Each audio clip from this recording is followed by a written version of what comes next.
primeira discussão ao projeto de lei complementar 38/2023, contido no processo número 280/2023, de autoria do Poder Executivo, que autoriza o Poder Executivo a contratar parceria público-privada, PPP, na modalidade de concessão administrativa, precedida de procedimento licitatório, destinada à construção, gestão, operação, conservação e manutenção de unidades de educação infantil.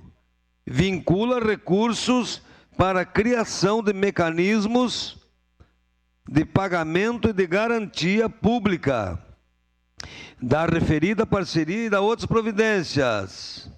Contém emenda modificativa. Vereador Adriano Bressan, com a palavra para a leitura do parecer. Parecer 750.